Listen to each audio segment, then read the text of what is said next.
Russia యుద్ధంపై America అధ్యక్షుడు Donald Trump కీలక వ్యాఖ్యలు చేశారు. యుద్ధం కొనసాగించడమా లేక విరమించడమా అనేది పూర్తిగా ఉక్రెయిన్ అధినేత జెలెన్స్కీ చేతుల్లోనే ఉందన్నారు డొనాల్డ్ ట్రంప్. అయితే క్రిమియాను ఉక్రెయిన్ తిరిగి పొందలేదని కూడా ఆయన పేర్కొన్నారు. అలాగే ఉక్రెయిన్కు నాటో సభ్యత్వం కూడా రాదని ట్రంప్ కుండబద్దలు కొట్టారు.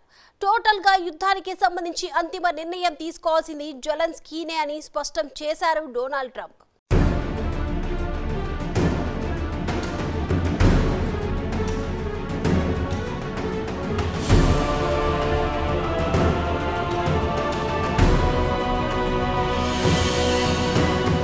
అలాస్కా భేటీ నేపథ్యంలో వాషింగ్టన్లో అమెరికా అధ్యక్షుడు డొనాల్డ్ ట్రంప్, యుక్రెయిన్ అధినేత జెలెన్స్కీ సమావేశం ఏర్పాటైంది. కాగా ఈ సమావేశానికి ముందు 3 ఏళ్లుగా కొనసాగుతున్న యుద్ధానికి సంబంధించి డొనాల్డ్ ట్రంప్ కొన్ని కీలక వ్యాఖ్యలు చేశారు.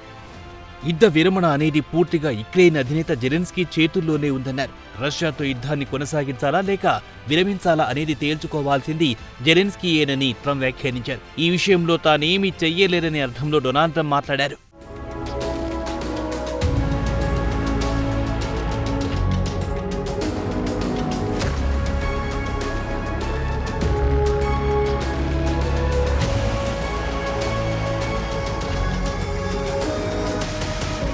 అంతేకాదు, యుద్ధాన్ని విరమించాలంటే జెలెన్స్కీ కొన్ని విషయాలు మర్చిపోవాలన్నారు.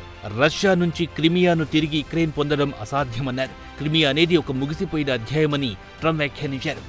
అంతేకాదు, నాటో కూటమిలో చేరాలన్న తాపత్రయాన్ని యుక్రెయిన్ వదులుకోవాలన్నారు. 600 యుక్రెయిన్కు నాటో కూటమి సభ్యత్వం లభించదని డొనాల్డ్ ట్రంప్ తెగేసి చెప్పారు. అసలు నాటో కూటమిలో యుక్రెయిన్ ఎంట్రీ ఇస్తుందన్న వార్తలు రావడంతోనే 3 ఏళ్ల కిందట యుక్రెయిన్పై రష్యా సైనిక దాడులు మొదలెట్టిన విషయాన్ని ఆయన గుర్తు చేశారు.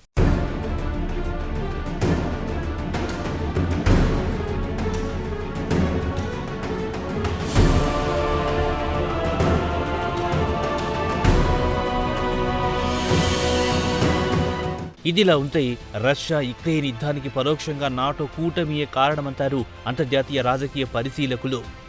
1991లో సోవియట్ యూనియన్ కాలగర్భంలో కలిసిపోయిన సంగతి తెలిసిందే. ఆ తర్వాత యుక్రెయిన్ ఒక సొంత రిపబ్లిక్గా కొనసాగుతోంది. ఇక్కడ గమనించాల్సిన విషయం ఒకటుంది. భద్రత పరంగా రష్యా దేశానికి యుక్రెయిన్ ఒక కీలక ప్రాంతం. అలాగే నాటో అనేది పూర్తిగా అమెరికా కనుసన్నలో నడిచే ఒక సైనిక కూటమి. ఇందులో ఎవరికి 2 అభిప్రాయం ఉండాల్సిన అవసరం లేదు. ఈ నేపథ్యంలో అమెరికా కనుసన్నలో నడిచే నాటో సైనిక కూటమిలోకి యుక్రెయిన్ చేరుతుందన్న ప్రచారం జరుగుతోంది. దీంతో పొరుగున ఉన్న రష్యా అప్రమత్తమైంది. నాటో సైనిక కూటమిలో యుక్రెయిన్ చేరడం అంటూ జరిగితే రష్యా భద్రత ప్రమాదంలో పడినట్టే. ఎందుకంటే యుక్రెయిన్లో నాటో సైనిక దళాలు సులభంగా ప్రవేశిస్తాయి. అంతేకాదు, రష్యాలో ఏ ప్రాంతాన్నైనా లక్ష్యంగా చేసుకుని క్షిపణులు ప్రయోగించవచ్చు. అంతే, భద్రత పరంగా యుక్రెయిన్ నుంచి రష్యాకు ప్రమాదం వచ్చినట్టే. దీంతో యుక్రెయిన్ను నిలువరించడానికి తానే ముందుగా సైనిక దాడులు మొదలెట్టింది రష్యా దేశం.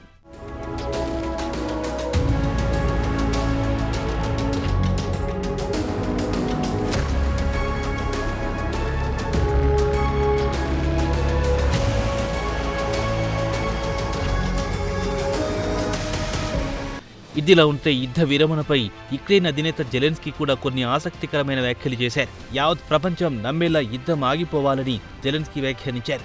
అంతేకాదు, యుద్ధాన్ని ప్రారంభించింది రష్యా కాబట్టి ముగించాల్సిన బాధ్యత కూడా రష్యాపైనే ఉందని జెలెన్స్కీ అన్నారు. యుక్రెయిన్ అధినేతగా యుద్ధం ముగియాలని తాను బలంగా ఆకాంక్షిస్తున్నారని ఆయన పేర్కొన్నారు. అంతేకాదు, యుక్రెయిన్ భద్రతకు హామీని కూడా పొందుతారన్న నమ్మకం తనకుందని జెలెన్స్కీ పేర్కొన్నారు.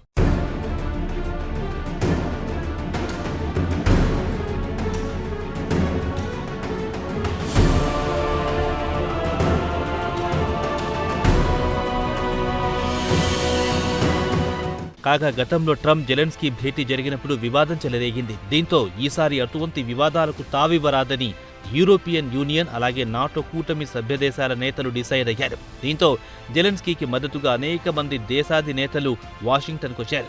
వీరిలో బ్రిటన్ ప్రధాని కీర్ స్టార్మర్, ఫ్రాన్స్ అధ్యక్షుడు మెక్రాన్, ఇటలీ ప్రధాని మెలోనీ, ఫిన్లాండ్ ప్రధాని అలెగ్జాండర్ స్లబ్, ఐరోపా కమిషనర్ ఉపాధ్యక్షులు ఉర్సులా, నాటో కూటమి చీఫ్ మార్క్ రుట్టే ఉన్నారు.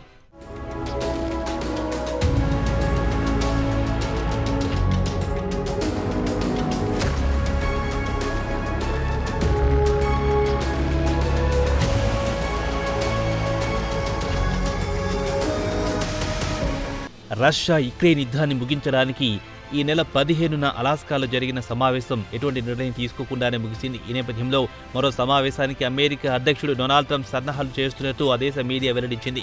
ఆగస్టు 22న ఈ కీలక సమావేశం జరిగే అవకాశాలున్నాయి. అంతేకాదు ఈ కీలక సమావేశంలో అమెరికా అధ్యక్షుడు డొనాల్డ్ ట్రంప్, రష్యా అధినేత పుతిన్తో పాటు ఉక్రెయిన్ అధినేత జెలెన్స్కీ కూడా పాల్గొనే అవకాశాలున్నాయి. ఈ మేరకు జెలెన్స్కీతో డొనాల్డ్ ట్రంప్ ఫోన్లో మాట్లాడినట్టు తెలిసింది.